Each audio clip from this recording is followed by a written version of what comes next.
Hey, everybody, it's time for another daily drop here on TarHeelIllustrated.com. I'm THI publisher Andrew Jones, and the topic today, as it's going to be most days for a while, Carolina basketball. The Tar Heels are in the midst of their season, 19 games in, 16-3 record, 8-0 in the ACC. Heels have won 9 consecutive games. There are a gazillion things to point to as to why the Tar Heels have won 9 straight, are 8-0 in the league for the first time since 2016, second time since 2001.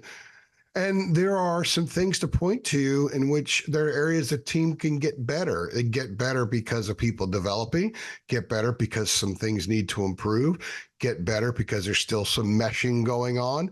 And in the case of Elliot Cadeau, get better because he is 19 games into his college career. He has shown signs recently of really gaining a lot of comfort out there.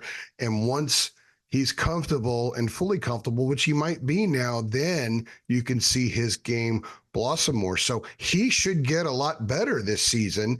And because of that, Carolina should continue getting better this season. So the topic here is freshman Elliot Cadeau, someone who has had an interesting season to date. Before the year, he was a hot topic, and people sort of penciled him in as being the next Ed Cota, the next Kendall Marshall, having that kind of effect on the team. He has not had that kind of effect on the team. He also hasn't had to have that kind of effect on the team.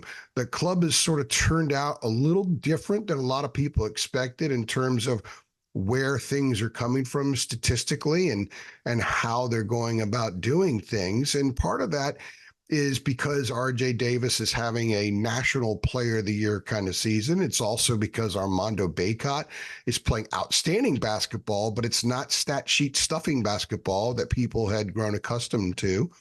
It's also seeing a guy like Harrison Ingram do some stuff that we didn't see a whole lot of at Stanford.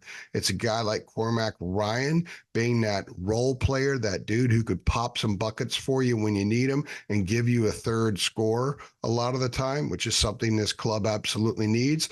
It's bench guys like Seth Trimble and Jalen Withers really coming on. Trimble's been a very impactful player. Withers has played his best basketball of late.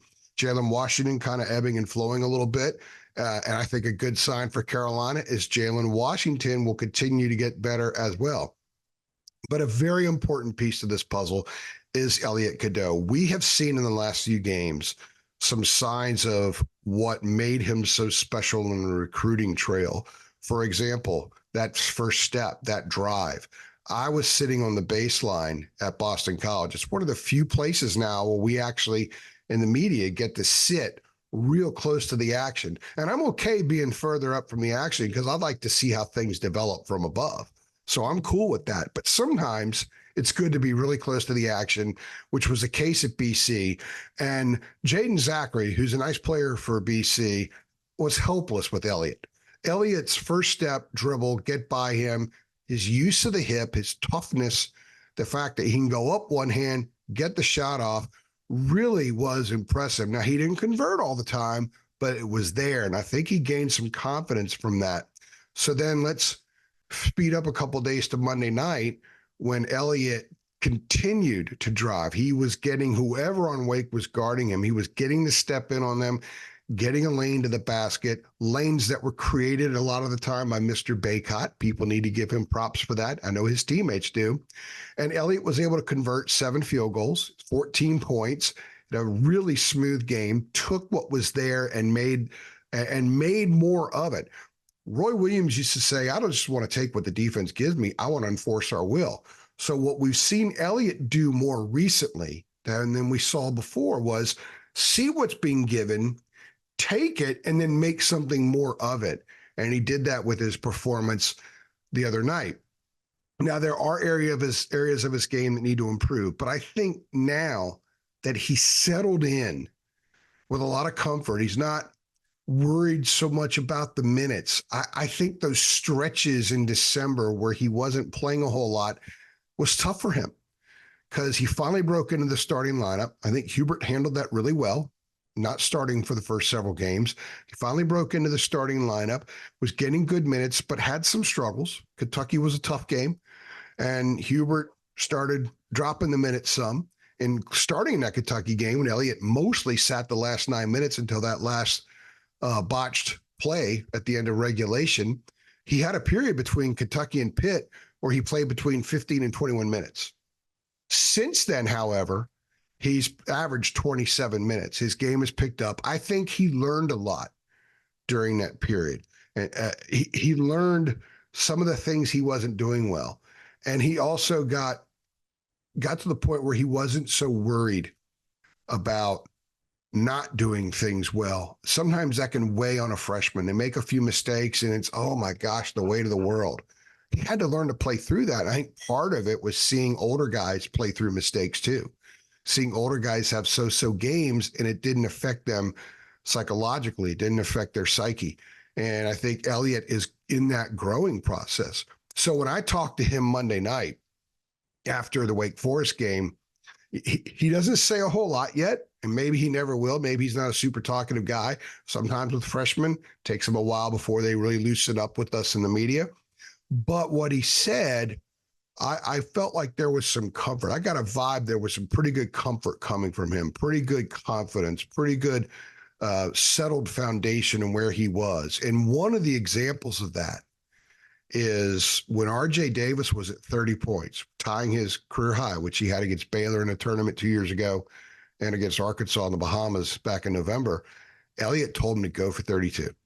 So the presence of mind, the filtered mind, the uncluttered mind, and the care for his senior teammate, 4 years older than him, to have him go for that, I think was an important moment.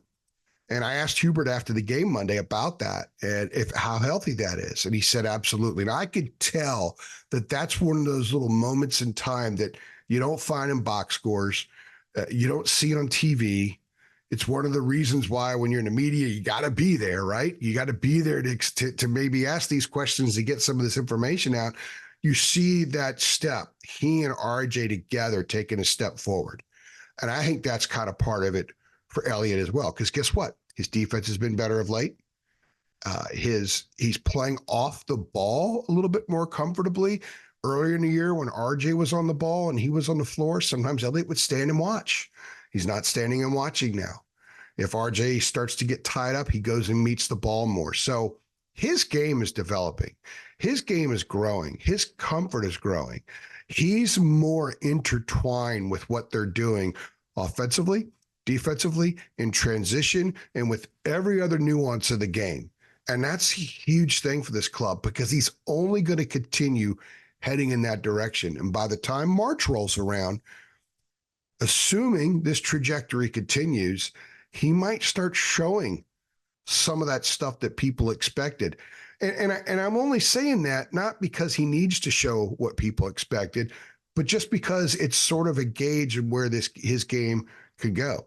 I don't think he has to be that guy for this team to reach all their goals, to reach their peak. I really don't, because maybe he isn't that kind of player at this juncture in his career. Doesn't need to be. They've already got a lot of that from other guys. And I think that's what helps him. The realization and knowing he doesn't have to be Ed Cota. He doesn't have to be Kendall Marshall in order for this team to win and in order for him to play well. That's removing a weight from the shoulders that maybe was there earlier.